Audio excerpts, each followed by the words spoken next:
कक्षा 12वीं विषय गणित प्रश्नावली 10 अध्याय 10 अवकलज के अनुप्रयोग। प्रश्न, वे अंतराल ज्ञात कीजिए जिसमें फलन f ऑफ x बराबरी से sin x minus cos x वर्धमान या ह्रासमान है, जबकि 0 छोटा है बराबर x छोटा है बराबर 2π।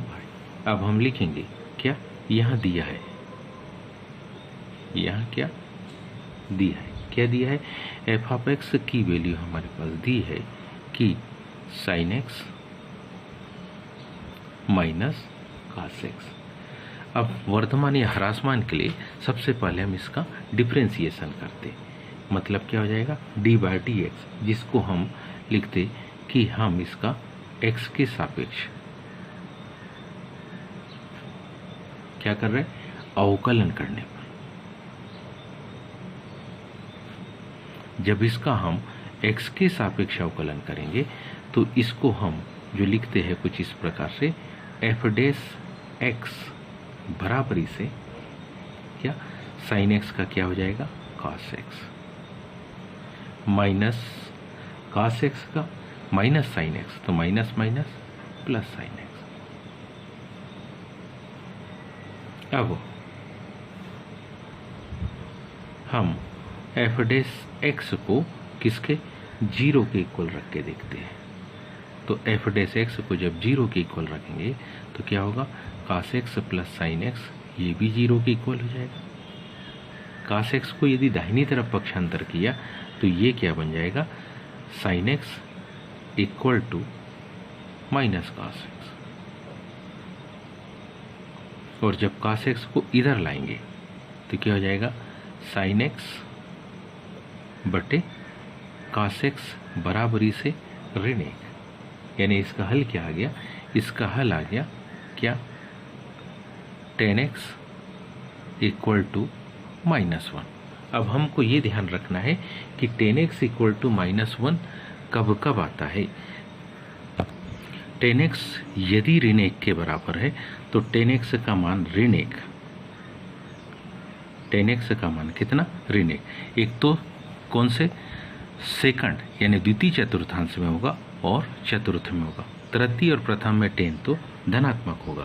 तो कौन सी कंडीशन में, एक कंडीशन आती है tan की, कौन सी, वो होती है 3π/4 की, ये वाली कंडीशन 3π/4 की। और दूसरी कंडीशन, यही रेखा जब चौथे चतुर्थांश में पहुंच जाती है तो ये ही क्या बन जाती है, 7π/4। यदि इसको अंश में समझे तो हम अंश में कह सकते हैं, अंश में समझे तो ये होता है कितना, 135 अंश।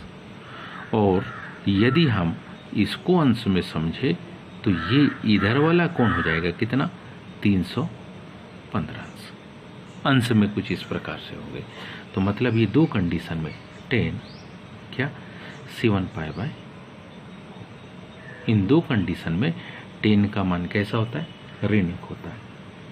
तो ये दो बिंदु, ये दो बिंदु कौन कौन से मिल गए हमको, हमको मिल गया x का मान जो है हम लिख सकते हैं 3π/4 और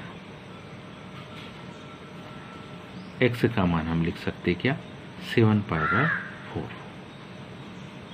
अब ये जो अंतराल हमारे पास जो दिए हुए अंतराल कौन सा दिया था, अंतराल दिया था हमको 0 से 2π, यानी पूरा 360 अंश तक का कोण। अब को हम क्या कर सकते, 3 असंयुक्त अंतराल में बांट सकते। 3 कैसे, असंयुक्त अंतराल।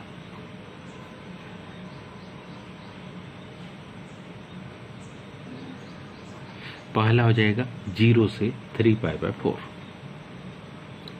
पहला क्या हो जाएगा, 0 से 3π/4।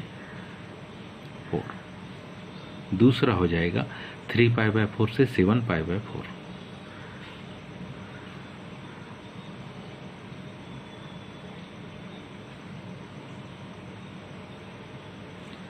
और तीसरा हो जाएगा क्या 7π/4c, कहाँ तक 2π तक। ये इसको 3 असंयुक्त अंतरालों में क्या करती है, विभाजित करती है।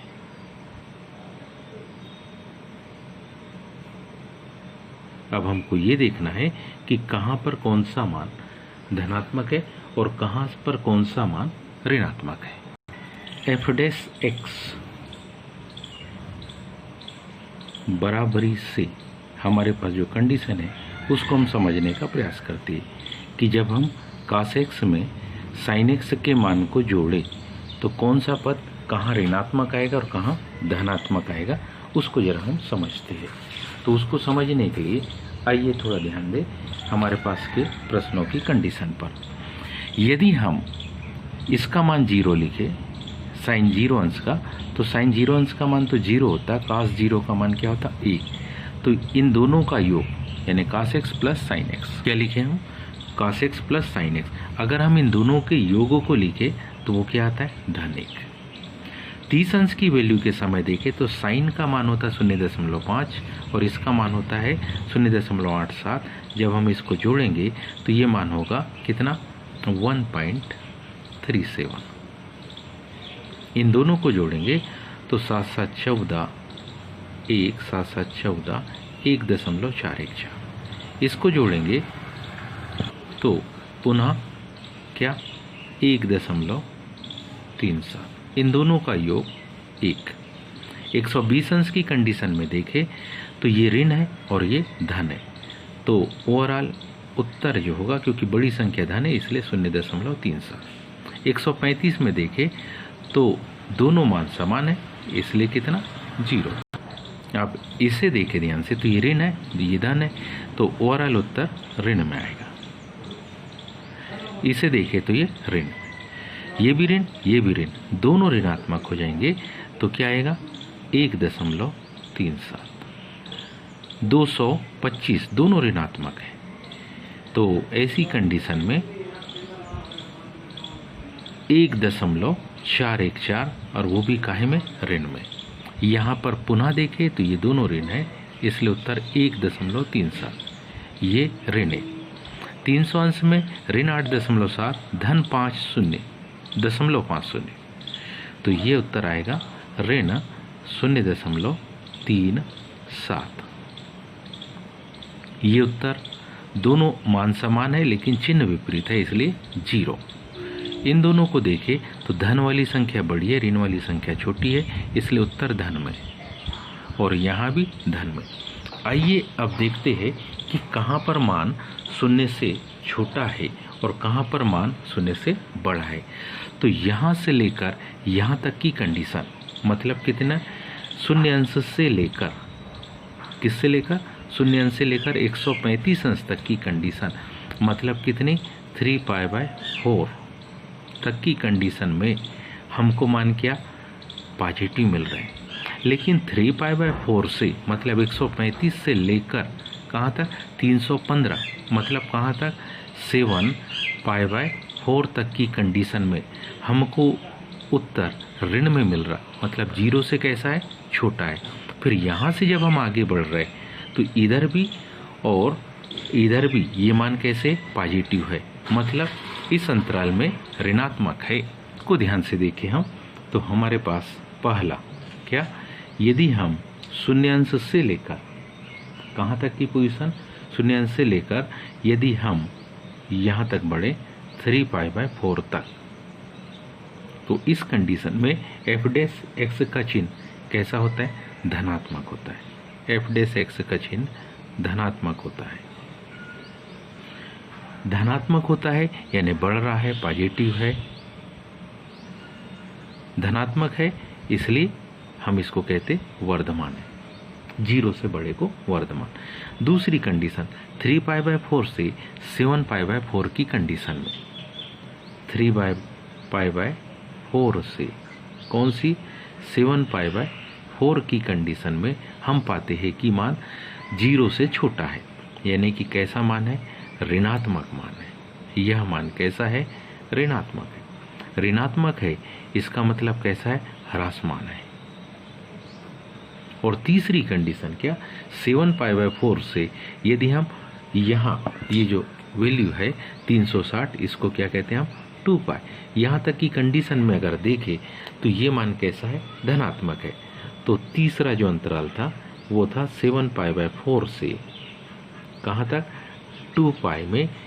अगर वैल्यू देखें तो कैसी है, धन में आ गई, धनात्मक आ रही, इसका मतलब क्या है, वर्धमान है। तो ये 3 कंडीशन 3 अंतराल के लिए अपन ने देखी। आइए इसको हम लिखते हैं। इसी को शब्दावली में कुछ इस प्रकार से क्या लिखेंगे कि यहाँ जो अंतराल जिनका हमने निरीक्षण किया वो था 0,3π/4 और जिसमें धनात्मक है उसको हम लिख रहे हैं 7π/4 से 2π में जो हमने f' को समझा उसकी डिग्री 0 से कैसी है, बड़ी है। और एक और अंतराल देखा था हमने, कौन सा, और जो एक अंतराल था कौन सा, 3π/4 से लेकर 7π/4 तक की कंडीशन में क्या f' को हमने 0 से छोटा पाया, मतलब निगेटिव पाया। अतः दिया गया फलन, अतः क्या दिया गया फलन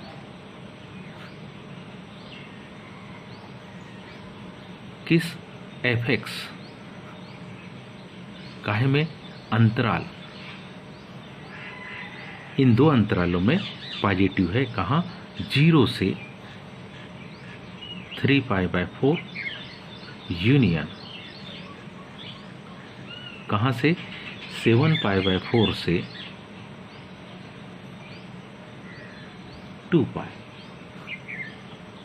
में कैसा है, वर्धमान कह सकते हैं इसको। यह फलन कैसा है, वर्धमान फलन है। तथा जो एक अंतराल बचा मध्य का, तथा अंतराल किसमें, 3π/4 गामा 7π/4 में फलन कैसा है, एक, इसमें जो फलन है एक ह्रासमान फलन है, एक ह्रासमान फलन है। उम्मीद है आप सभी को ये समझ में आया होगा। आज के लिए इतना ही, शेष का धन्यवाद।